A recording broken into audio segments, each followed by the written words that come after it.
Halo,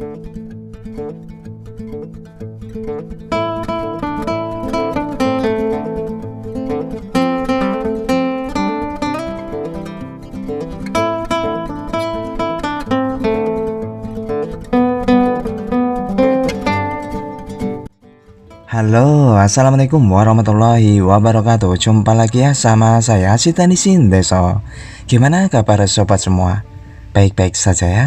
Oke, nggak kerasa ya ketemu di hari Jumat penuh berkah. Kali ini kita akan bahas sesuatu yang menarik. Iya.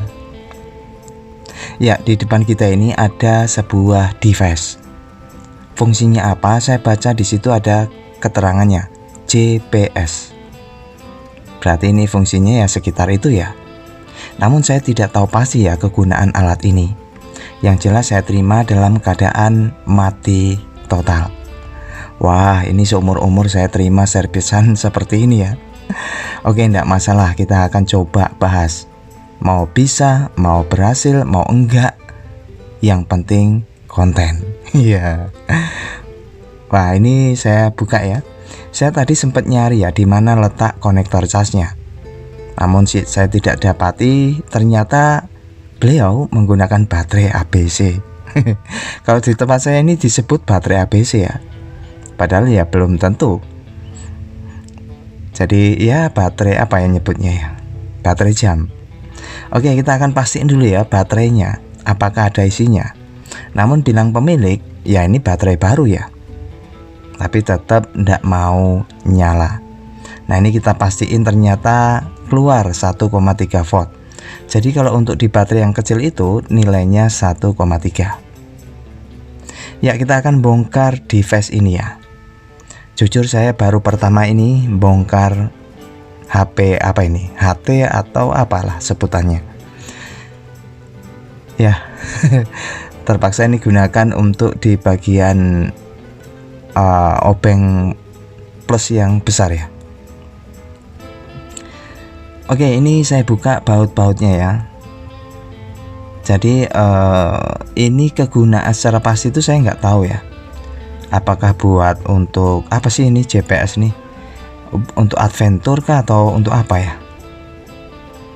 Oke, ini sudah terbuka ya. Buat teman-teman yang tahu kegunaan ini buat apa, tulis di kolom komentar ya. Wow, masih kesegel ya, segelnya masih utuh. Oke, jadi ini saya buka semua baut-bautnya. Nah, ini kita buka. Oh, ternyata di sini ya konektor casnya. Wah, ini modelnya jadul ya. Lalu ini ada beberapa titik pin ya, nggak tahu ini fungsinya buat apa. Ya, ini baut sudah terbuka semua. Kita tinggal jenggatkan ya. Jenggatkan pelan-pelan. Tapi kok terasa masih ada yang nyangkut ya, belum bisa kita jenggatkan.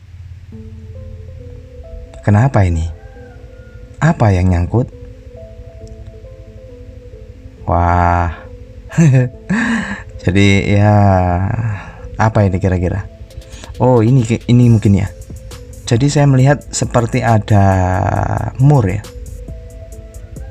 Mur apa ya? Cincin ring itu ya, yang biasa di motor tuh. Itu masih mengikat di bagian seperti area sinyal. Oke, kita akan bongkar ya untuk ini. Nah, ini ada semacam ring ya. Kayaknya sih ini ngikat, jadi kita mesti copot dulu ringnya. Ini ring baut ya kalau di bagian otomotif motor ya. Ya, kita gunakan dengan alat sederhana ya, dengan pinset seperti ini. Oke, untuk ringnya sudah saya copot tapi masih ganjel. Kira-kira di mana lagi nih yang masih ngikat ya? Wah, repot ini. Nah, ini sudah bisa dijengatkan tapi tetap nggak mau ngangkat ya.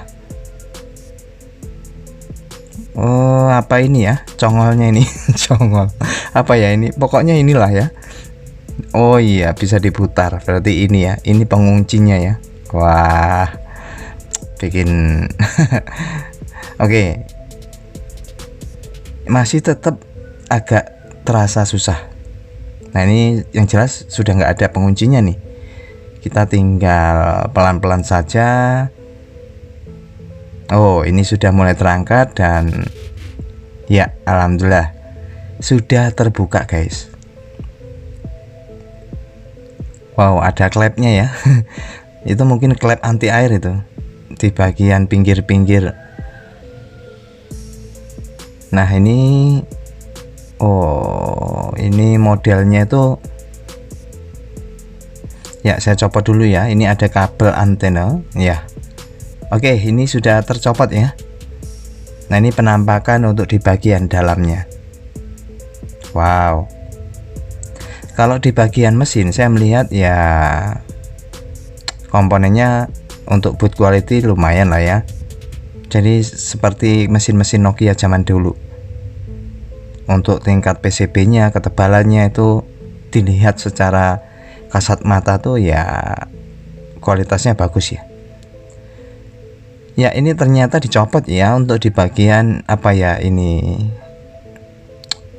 Ini saya copot plastiknya dan ini sudah terbuka ya. Wow. Ya, sederhana saja ya. Yang perlu kita pahami di mana power input outputnya. Nah, itu biasanya kalau device kan dari baterai ya. Pasti dari baterai. Dari baterai lari inputnya ke mesin.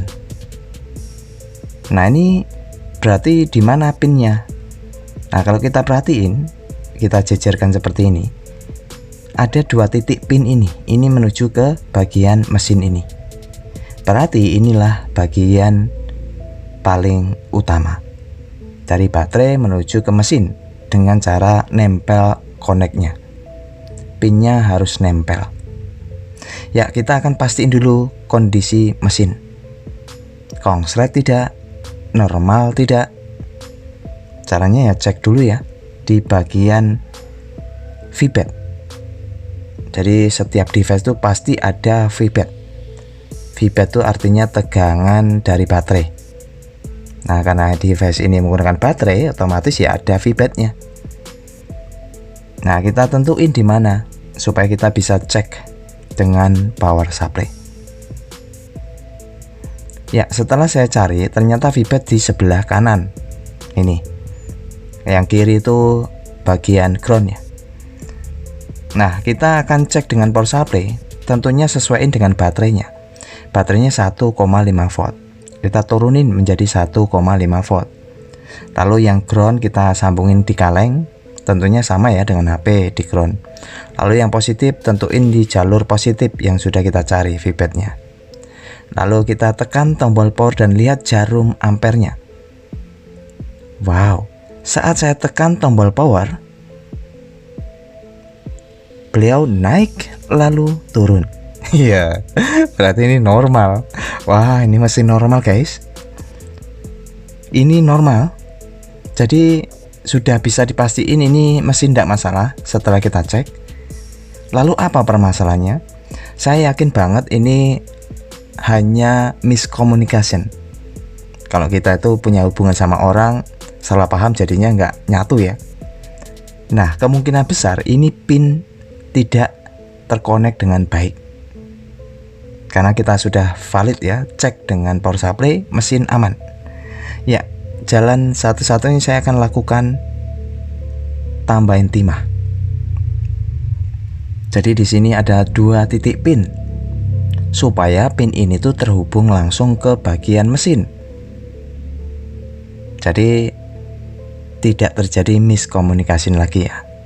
Artinya dia nempel senempel-nempelnya di papan PCB. Saya tambahin timah seperti ini ya, supaya ada tekanan saat dia nyentuh. Nah, untuk timah ini tambahin dengan timah gulung ya. Tambahin flux dulu, lalu solder. Ya, ini penampakannya. Jadi semua titiknya ditambahin, baik positif, baik negatif ya. Jadi ada dua jalur, itu dua kutub. Nah lalu kita tinggal rapiin. Jadi yang mesti kita pahami di setiap device apapun ya, baik HP, baik yang seperti ini ataupun apapun itu, jika device itu menggunakan baterai, otomatis kita mesti tahu jalur VBAT-nya buat ngecek ke power supply. Kita mesti analisa mesinnya tuh rusak apa. Kalau nggak rusak ya berarti hanya jalur input yang tidak terkonek dengan baik. Input tuh ya dari baterai menuju ke mesin ya. Ya ini kita tinggal rapiin lagi. Kalau ini masih tetap nggak mau nyala, ya berarti belum terkonek, itu aja intinya. Jadi arus yang harusnya masuk ke mesin tuh belum nyampe ke mesin.